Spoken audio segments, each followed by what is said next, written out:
Hello, my name is Michael, and I obsess. I come across something that grabs me and I consume until I can't take anymore, and then I'm on to the next. Some obsessions last a week, others a lifetime. It is my intention to explore these obsessions with you as they occur while the passion is hot. Welcome to Eclectic Obsessions.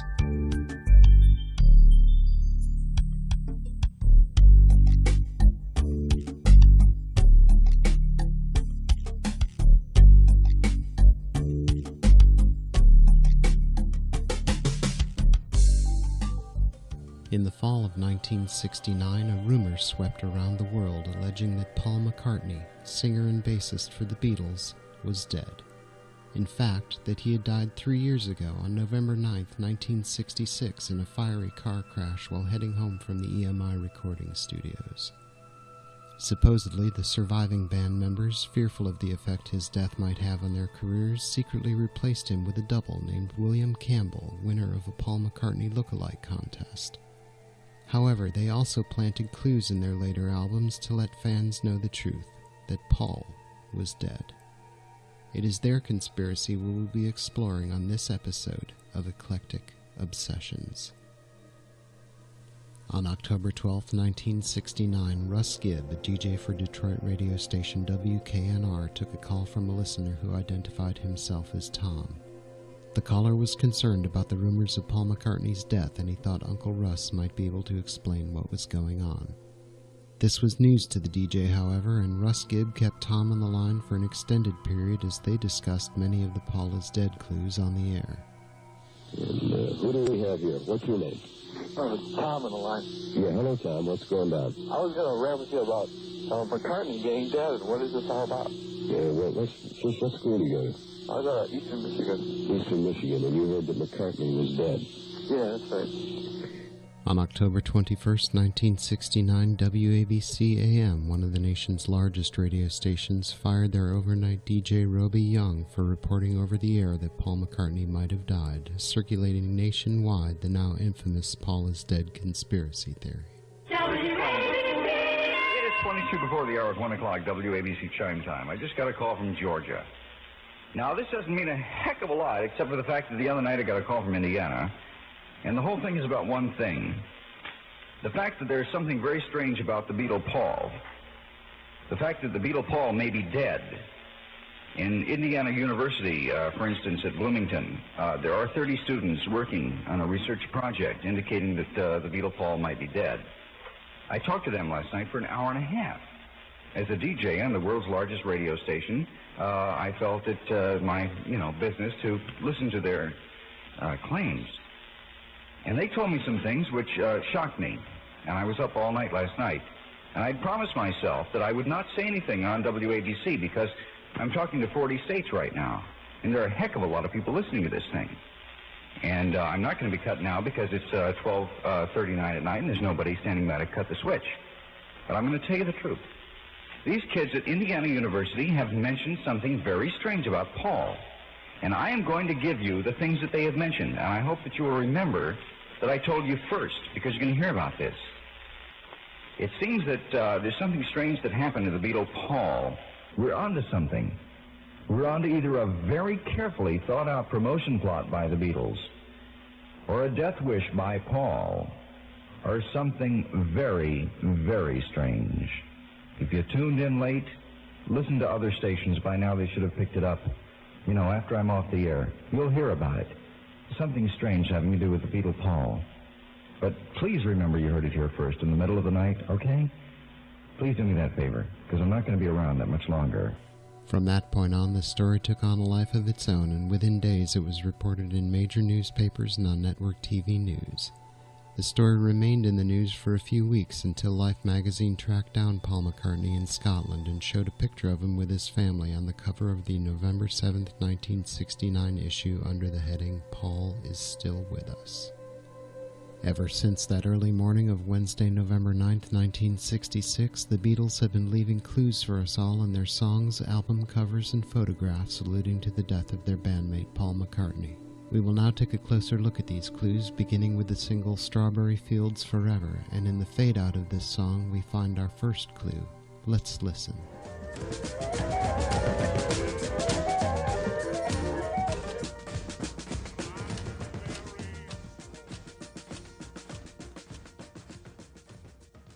At the very end of the fade-out, John Lennon says, "I buried Paul." Did you hear it? Let's listen one more time.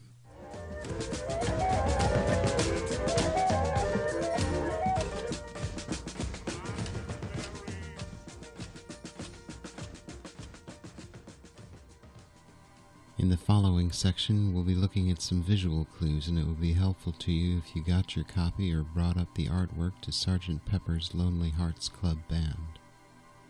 John Lennon on Tony Palmer's All You Need Is Love TV series comments that of the people on the Sgt. Pepper cover, 2 are flying, 2 are not. There seems to be quite a collection of dead heroes on the cover. Edgar Allan Poe, who died a tragic death. Marilyn Monroe, a suicide victim. James Dean, who died in a motorcycle crash, and Jane Mansfield, decapitated in a car crash. One of the people pictured on the cover is the writer Stephen Crane, who died when he was 28 years old. One of Mr. Crane's short stories is called The Open Boat and concerns 4 men who struggle to survive in a lifeboat. The one most determined to keep the group together dies in the ordeal. The other 3 then act as interpreters of the event. And if you look closely, there is a dead Beatle on the cover. Original bass guitarist Stuart Sutcliffe, who died April 10, 1962, of a brain hemorrhage. The front cover of Sgt. Pepper's Lonely Hearts Club Band is a funeral scene. Paul is shown with a hand over his head, signifying death. The Beatles are standing at an angle, with Paul facing the camera as though he were being supported by his bandmates standing at his sides. While the rest of the Beatles are holding brass band instruments, Paul's is black and wood. He is also now significantly taller than the other 3. The new psychedelic Beatles stand at the center, while wax images of the younger Beatles look mournfully on the grave. A group of hyacinths forms a left-handed guitar. The guitar only has 3 strings, representing the 3 remaining Beatles. The flowers spell out P-A-U-L ?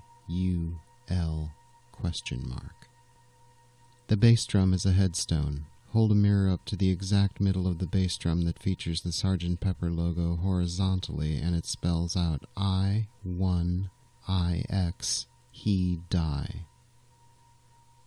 This image suggests the date 11/9 or November 9th, 1966, the date that Paul died, as the diamond between the words he and die points directly at Paul. A toy Aston Martin convertible can be seen on the lap of the Shirley Temple ragdoll on the right-hand side of the cover. Paul supposedly died in an Aston Martin. The interior of the car is red, symbolizing Paul's bloody accident. The cloth grandmother figure on whose lap the Shirley Temple doll is resting is wearing a blood-stained driving glove on her left hand, symbolizing the car accident and the fact that Paul was left-handed.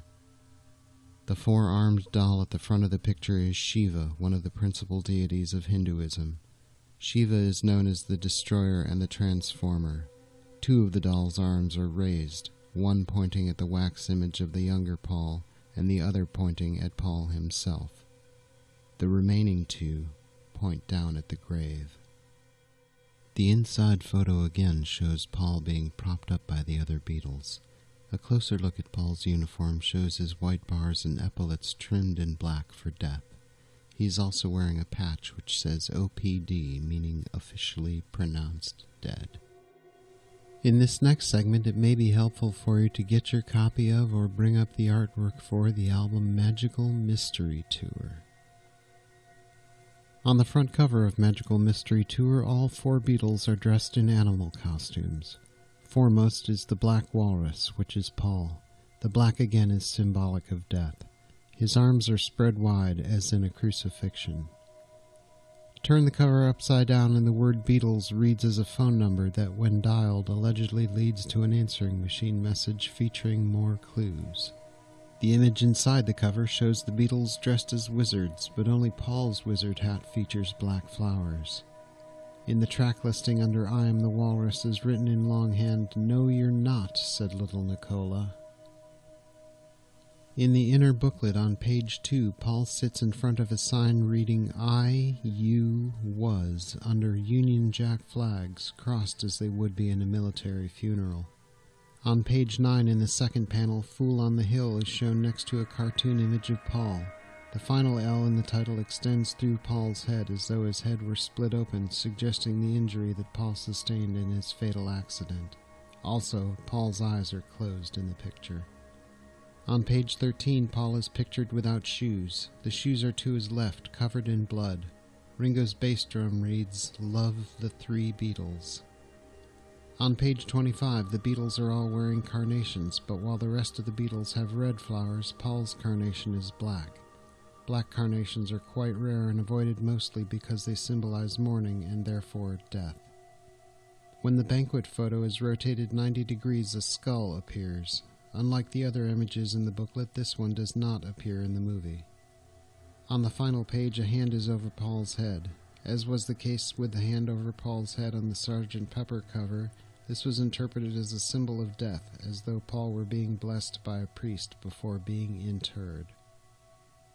In this next segment, we'll take a look at some of the lyrical clues included on the Magical Mystery Tour album, starting with The Fool on the Hill.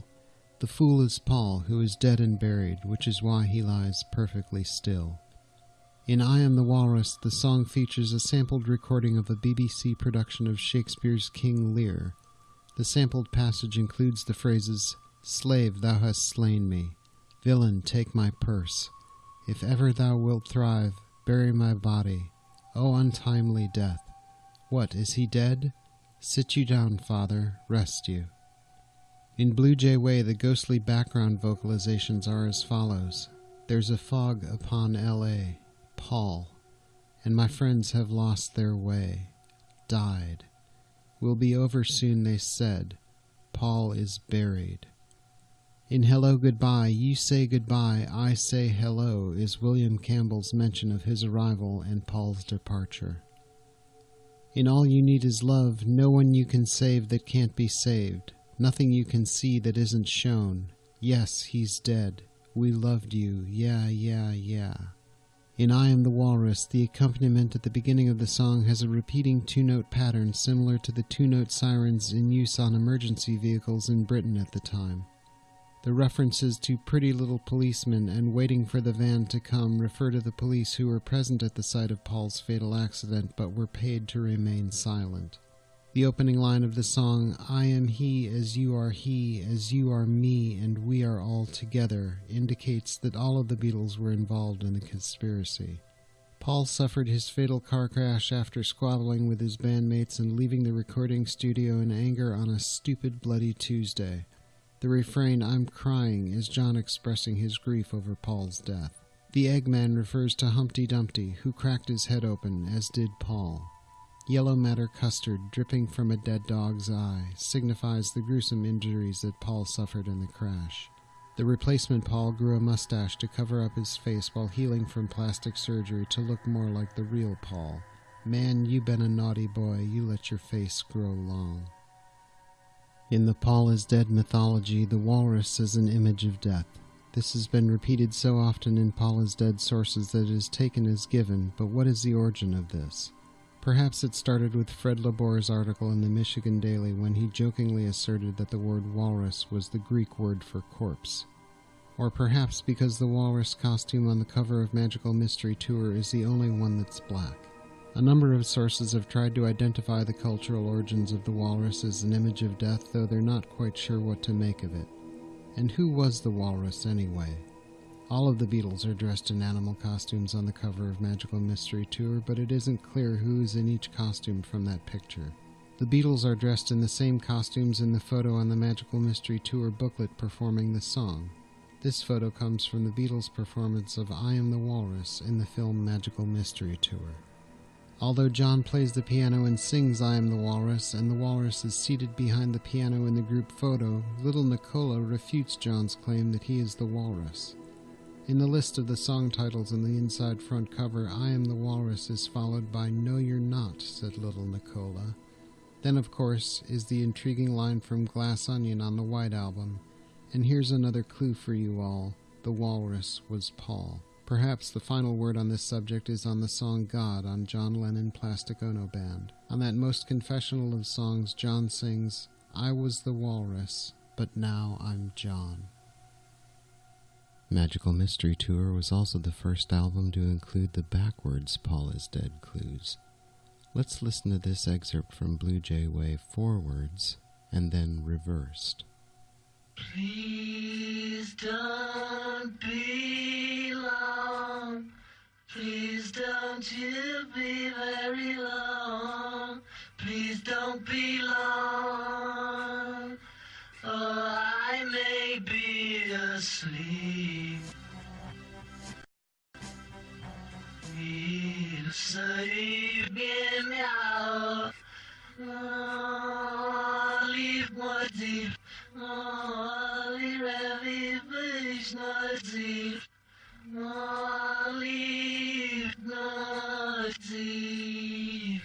When played in reverse, George seems to say, "Paul is bloody. Paul is very, very bloody."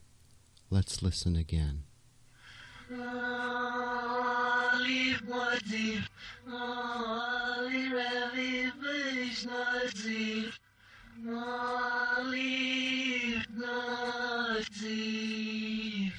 Now let's do the same thing with an excerpt from I Am the Walrus.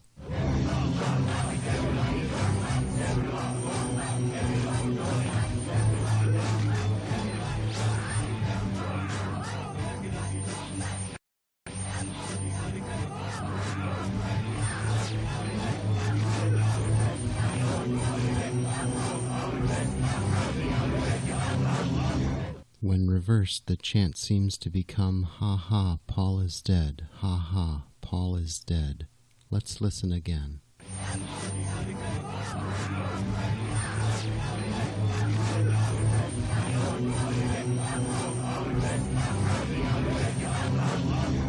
For this next segment, it would be helpful if you got your copy or brought up online the poster included with the double album The Beatles, also known as the White Album.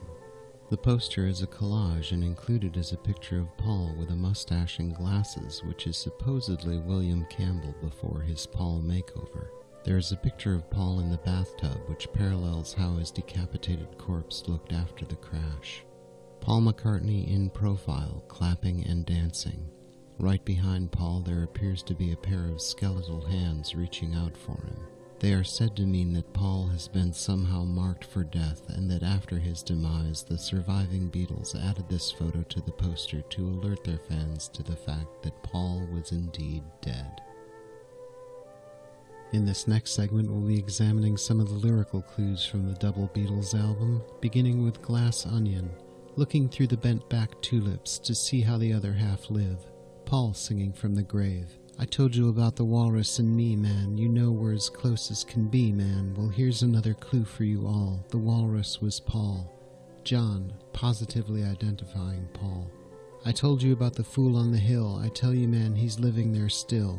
John, identifying Paul's gravesite. In the fade-out to the song While My Guitar Gently Weeps, George is singing Paul, Paul, Paul. In Don't Pass Me By, Ringo sings, I listened for your footsteps coming up the drive, listened for your footsteps, but they don't arrive. And you were in a car crash, and you lost your hair. In Revolution number 9, the beginning of the song, you can hear two men quietly talking. They're saying, realize. I know all about it, George, and I'm sorry. Do you forgive me? Yes. This apparently is a conversation with the producer George Martin and could be about placing clues on the track. In the middle of the song, a man calmly says, he hit a pole. We better get in to see a surgeon. So anyhow, he went to the dentist instead. They gave him a pair of teeth that weren't any good at all. My wings are broken and so is my hair. I'm not in the mood for words. Find the night watchman. A fine natural imbalance. Must have got it in the shoulder blades. This monologue is not constant and is interrupted by horns, screams, and the sound of fire. Other dangling phrases can be heard, such as, take this, brother, may it serve you well. Some suggest that this might be Paul passing on his fame, talent, etc. to Billy Campbell, the new Paul McCartney. Now let's explore some of the backwards clues the Beatles left for us on their double album. We begin with the space between I'm So Tired and Blackbird. Let's listen to it forwards and then reversed.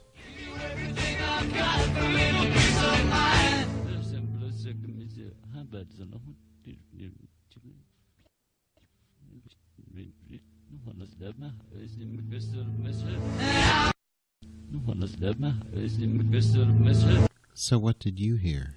Anything? Many claim they heard, Paul is a dead man. Miss him, miss him, miss him. Let's listen one more time.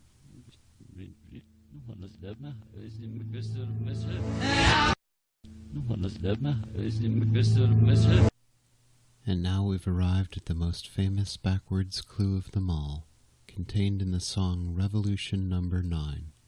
We'll listen forwards and then backwards. Number 9, number 9, number 9, number 9, number 9, number 9, number 9, number 9, number 9, number 9. Underman, honey underman, honey underman, honey underman, honey underman, honey underman, honey underman, honey underman, honey underman, honey underman.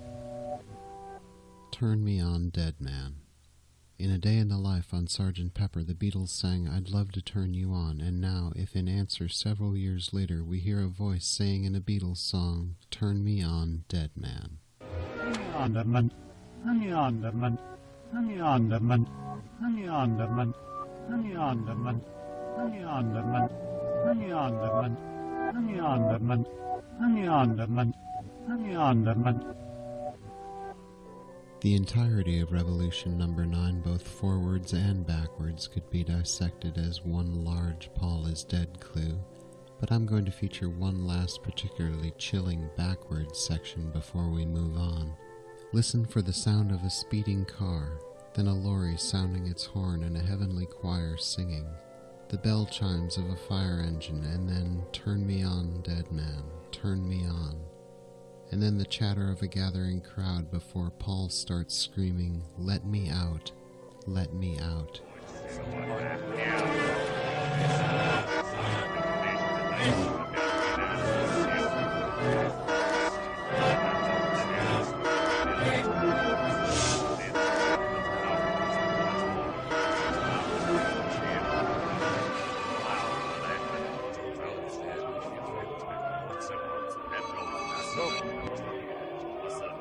Hang on, government. Hang on.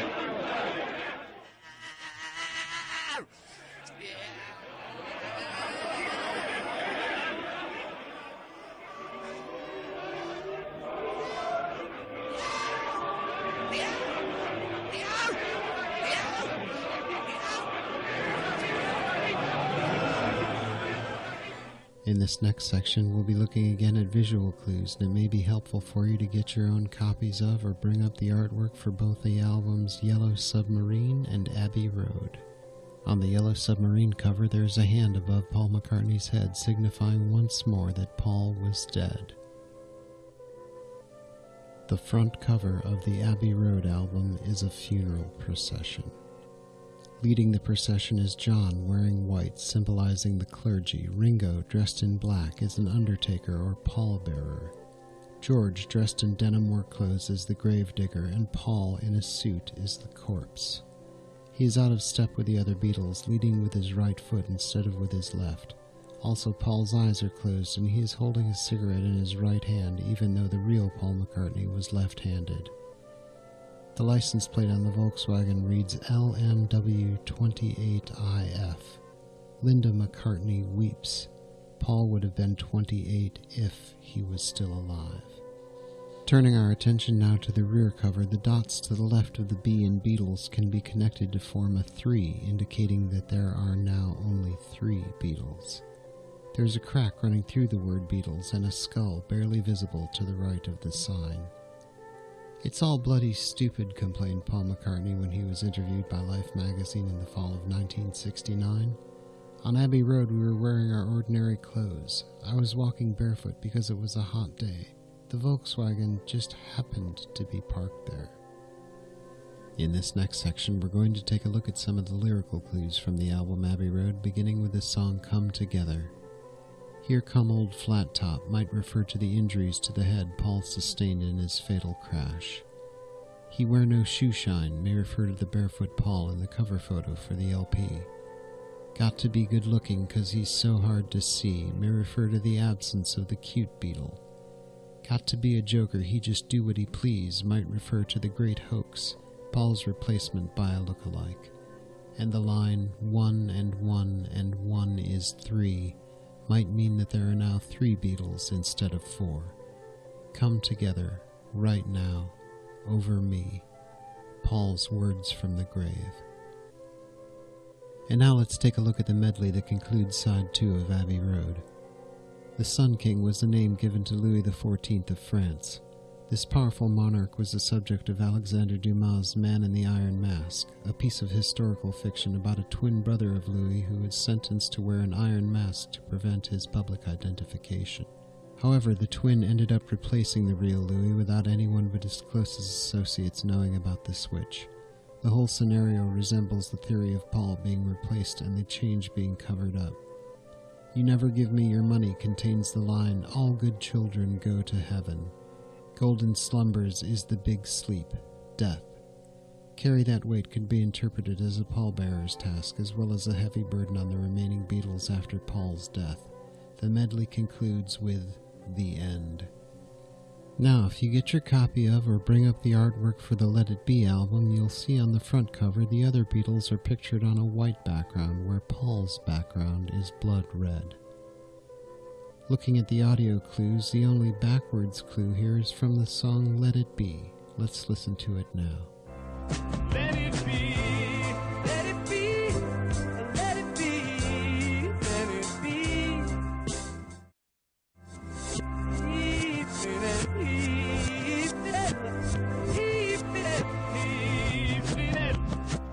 Paul's replacement sings, He's dead, he's dead.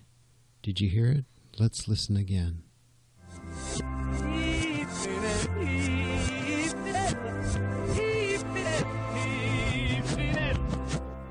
Now let's take a look at the lyrical clues from 2 of the singles released from that time.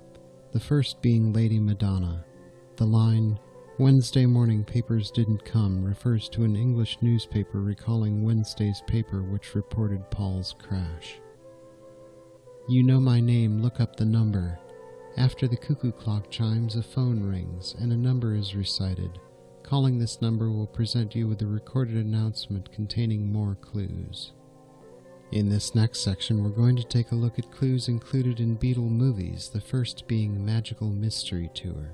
During the Blue Jay Way sequence, a disturbing picture of a decapitated corpse flashes up on the screen with the words Magical Mystical Boy scrawled on its chest. Immediately following this, we see the Beatles looking at this picture whilst John is rocking on a rocking horse. He stops for a moment looking at it before suddenly starting to rock again. And now on to the movie Yellow Submarine. A gravestone reads, Number 49, here lies buried. It is speculated that because Paul has 4 letters and McCartney has 9, that the person who lies buried there is Paul McCartney. And now a look at television coverage with Paul McCartney, the complete story told for the first and last time. The show was broadcast on WOR TV station in New York on November 30th, 1969, in which F. Lee Bailey cross-examined some of the college newspaper authors and other witnesses about the rumor. Bailey, who used a courtroom setting to interrogate the subjects, left it to his TV viewers to draw their own conclusions. Would you tell us your name, please, sir? Russ Gibb. And where do you live, Mr. Gibbs? Detroit, Michigan. And what is your occupation? I'm a disc jockey on an underground radio station called WKNR-FM. Calling your attention to the 12th day of October of this year, 1969, Mr. Gibbs, in the afternoon, were you on duty and on the air? Yes, sir. And did you receive a phone call from a listener about Paul McCartney, the Beatles singer? Yes, sir, I did. I draw your attention now to this reel of tape before me on the recorder and ask you if you can identify it. It looks like the tape that was taken off our log. We have to log all programming. Does it reproduce the conversation about McCartney? Yes, sir. Yeah, hello, Tom. What's going on? Oh, well, I go to school. Is this your radio on? Oh, yeah, something. Yeah, turn it out, Mike, if you're going to feedback. I was going to rant with you about McCartney being dead, and what is this all about? What other examples, if any, did you find of curious doings on these albums and recordings? Well, at that point, the switchboard at the station started to light up like crazy, and kids started to call in, but I still had this fellow on the air, and he said to get the Magical Mystery Tour album. Is this that album? Yes, sir. This is what, the one. with reference to that album, did you do? Well, I got out Strawberry Fields, which is a cut on here. And right at the very end, he said, play it. And he said, see if you can hear something in there. And so I play the album, and you hear very distinctly at the end someone saying, I buried Paul.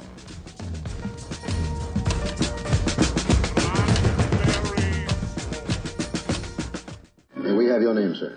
My name is Fred Labor. And where do you live? Ann Arbor, Michigan. What is your occupation, please? I'm a student there at the university. Are you the same Fred Labor who published on October 14th, 1969, an article in the Michigan Daily, a newspaper published by the university, which begins as follows?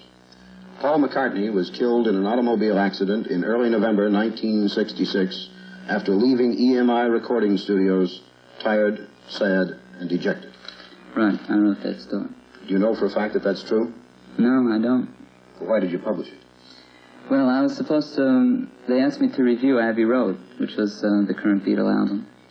So I decided I didn't want to just write a review about, you know, this is Paul does this song and George does this song, etc., like all reviews go. So I decided to make it work symbolically on a religious level. I hand you a copy of the album published by the Beatles called Abbey Road and ask you to explain what it was there that made you suspect that Paul was in fact dead.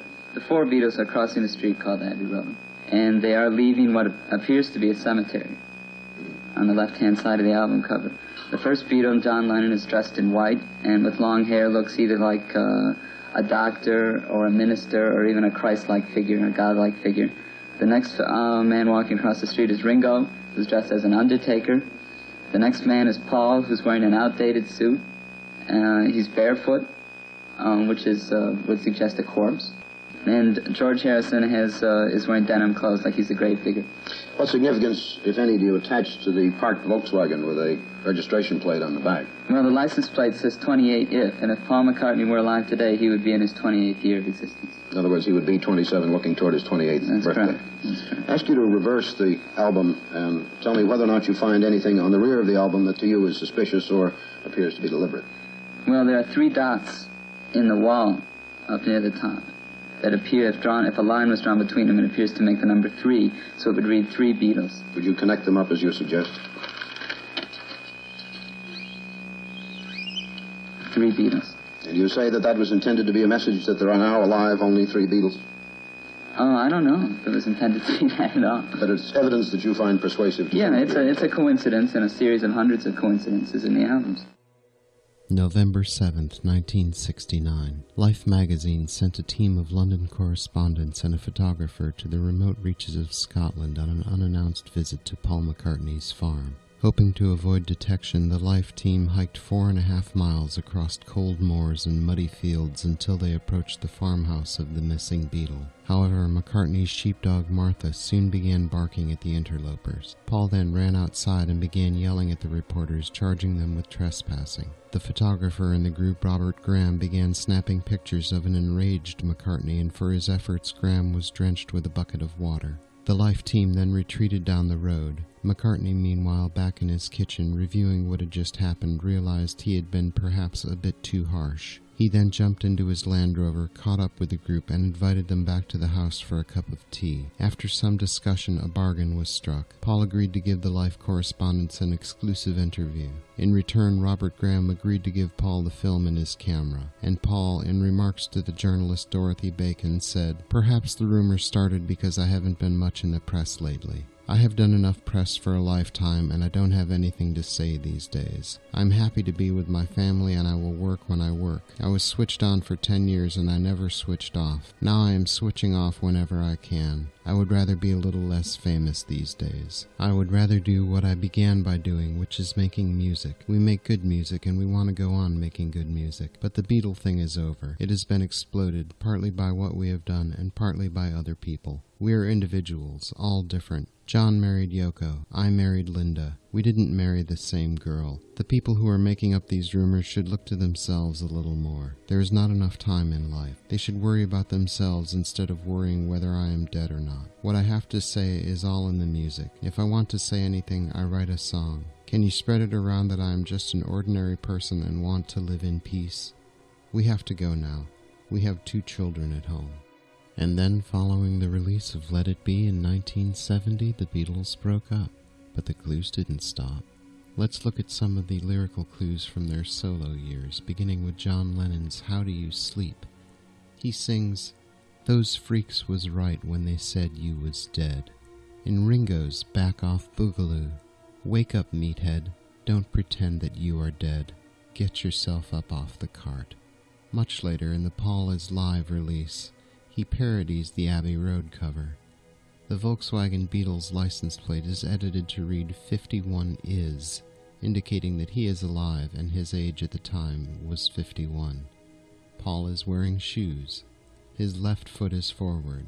He is holding the leash in his left hand. Let's fast forward now to 1995 when the unthinkable happened and the Beatles reunite to release 2 new singles accompanying their anthology series. Let's explore now some of the visual clues in the video for their first single in over 25 years, Free as a Bird. At 2:21 of the video, a car crash has occurred. The black police van from the cover of Abbey Road is there. In the window we see an image looking remarkably like the anguished face of McCartney. At 2:24, the crowd of onlookers, including John next to the police van. At 2:29, a view of the car crash. At 4 minutes, a view of the cemetery. At 4 minutes 4 seconds, a figure in the graveyard looking remarkably like Paul as depicted on the back of Sgt. Pepper. Martha the sheepdog appears, confirming who we are seeing. At 4:17, we're transported to Abbey Road. A car drives straight through where McCartney would be. A few books have been written on the subject of the Paul is Dead conspiracy, and the first we're going to look at, and the most interesting in my opinion, being The Walrus Was Paul by R. Gary Patterson. From the back jacket, it was the late 1960s. The Beatles hadn't toured since 1966, and some truly bizarre indications began appearing, pointing to the unthinkable. Paul McCartney had been killed in a car accident and replaced by a lookalike. The Walrus Was Paul unearths every single clue from one of rock and roll's most enduring puzzles and takes you on a magical mystery tour of baffling yet fascinating hints for solving this mystery. Here's an excerpt from an interview on Coast to Coast with author R. Gary Patterson. Let's jump ahead then for a moment, not to the event of '66, to an apparent accident, but let's jump over to 1969 when Russ Gibb gets that phone call at the WKNR, Keener as we used to call that station in Detroit, and he gets this call from someone who says what? He says, I want to rap with you about McCartney being dead and all. What does it mean? And then Russ Gibb said, what are you talking about? And he says, well, if you play certain Beatles songs at the fade out or backwards, then you hear this message that Paul is dead. So Russ Gibb played along with it, and you listen to Strawberry Fields Forever backward, or not backwards, but at the fade out, and he listened to some of the other tracks, and next thing you knew, it exploded, and a lot of people were listening. So it starts there. I mean, that's basically your major radio ploy, except also Roby Young in New York carried it to even more stations, and then you had this national panic on the Beatles. And what was interesting is after it started, it could probably been shut up pretty quickly, but the Beatles didn't make any comment. And when the message came to England at Apple, one of the Apple employees comes to Paul and he says, Paul, what do you want to do? There's an American DJ who says that you're dead. What should we say? Tell him I'm not. He says, but before he said tell him I'm not, he said it sounds like good publicity to me. Tell him I'm not. Now, the clues that we hear, the clues that some of us know about, the clues that are in your book, you have categorized into 3 different areas. Tell me a little bit about that. Well, the first category, I think, unfortunately, most of the clues fall in because it's the totally ridiculous. It's trying to make things fit. Like, and an instance of this would be, if this accident occurred in 1966, then people go back even further and they'll say, have you noticed on the Help album, McCartney's the only one who doesn't wear a hat. He's different there. So, and anything that has to do with a car, anything that goes with those lines, it fits into the popular myth and it keeps it going. So those are basically unsubstantiated. They really don't fit. The second category, which I think is very interesting, is what I call guided looking and guided listening. A lot of times you look at a picture, you don't see the yellow flowered guitars that spell, or flowers in the hyacinth that spell out Paul question mark. Right. But when someone shows you, you say, oh, yeah, how did I miss that? Now, is it actually there, or is it just suggestion? And then the same thing with backward tracks. And, you know, the Beatles were the first to use a backward track, and the first backward track was Rain. And John, if you listen to the last verse, it sounds like he's doing some sort of chant. But when you play it backwards, he's simply saying, when the rain comes, they run and hide their heads. And he liked the way it sounded. And that's a true backward mask. However, there's another form of backward masking called the phonetic reversal, which is a little less unsure. This is like throwing ink on a wall and saying, what do you see there? Right. And a lot of people maybe misheard, or a lot of people use it God listening to say, does he say this? And sometimes the more you listen to it, the more you hear it. I don't really believe too much in the phonetic reversals, but I do believe in the backward. And like with Rain, and there's some of the backward tracks on the Beatles songs really make a lot of sense with that. So that's the second category, guided looking, guided listening. The last category is the truly strange and unexplained, clues that had to be planted by the Beatles. And to me, the mystery is, why did they do it? Why haven't they said anything about it? And then on the other hand, I'm glad that they have it, because it keeps it going, and it's a fun story. Absolutely. I mean, here we are, 2003. We're still talking about it. Yeah, it's fascinating. And I think Paul McCartney enjoys it, because... whoever he may be. Oh, wherever he is, in any incarnation, I guess. But I think I was fascinated when I was doing the book, and I worked with a number of great DJs on this. And my friend Jay Fox, who wrote the introduction from ABC Radio, some of the clips you're going to play tonight, I'm sure, he called me and said, Gary, did you hear The Simpsons tonight? And actually I had, because it was where Lisa was becoming a vegetarian, and she talks to Paul and Linda, and Paul tells her, he says, well, if you play Maybe I'm Amazed backwards, there's a ripping recipe for lentil soup. And I thought, oh, this is cool. And then when the show ended, you can hear Maybe I'm Amazed playing as a fade-out, and then you hear this voice go, and I said, oh, my God, it is a backward track. So we taped it, played it backwards, and you hear Paul McCartney giving a recipe for lentil soup. He says, take 1 cup of pepper, add 1 clove, and he goes through the recipe, and then the very last thing he says is, oh, by the way, I'm alive. The second book we're going to look at was also quite informative and entertaining, Turn Me On Dead Man, The Beatles and the Paul is Dead Hoax by Andrew J. Reeve. From the back jacket, in the fall of 1969, the story seemed to come out of nowhere. Was Beatle Paul McCartney dead? This was no ordinary death rumor. It was believed that McCartney had died years earlier and had been replaced by a lookalike. What's more, the surviving Beatles were thought to have planted clues to his death on their record albums. Paul is Dead mania swept the United States as people attempted to solve the riddle of Paul's alleged demise. How did all of this happen? Beatles scholar and journalist Andrew J. Reeve has gotten to the bottom of this intrigue. After years of research, Reeve has assembled Turn Me On Dead Man to tell the strangest tale ever in the history of rock and roll. And the last book we're going to look at I've only just heard of in the research for this podcast and have not yet read, but am very intrigued by, The Memoirs of Billy Shears by Thomas E. U. Harriot. From the back jacket, the full unabridged version of the unique book that set world records, The Memoirs of Billy Shears, letting the world in on secrets concealed since the 60s. The Memoirs of Billy Shears reveals infallible proofs and other overwhelming evidence to finally prove all these decades later that Paul McCartney really died in 1966. From verifiable facts in this book, you will be sure of it and will know how to easily prove to others that Paul was replaced by William Shepard, Billy Shears. William has been playing the part of Paul, recording and performing since Paul's fatal automobile accident all those years ago. The advent of the Internet and the proliferation of both Beatle and conspiracy websites has taken the Paul is Dead investigations in a new direction. That of physical comparison of Paul McCartney and his supposed replacement. New Paul is several inches taller, his head is longer and thinner, his ears change shape, his nose changes in length and width. The chin changes dramatically from an almost perfectly symmetrical one with a cleft straight down the middle, to a very uneven, crooked, and pointy chin with a cleft offset to the left. The first man has a very wide, round face. The second has a tall, thin face. These websites go into enormous depth with their comparisons, using photographs, album covers, and videos. You can look for yourself. Just go to your browser and type in Paul is Dead physical comparisons and page through the results. I personally believe that Paul McCartney is still alive, but I am obsessed with all the clues, paranoia, and persistence of this rumor. But what I think doesn't matter. What do you think? Is Paul McCartney alive?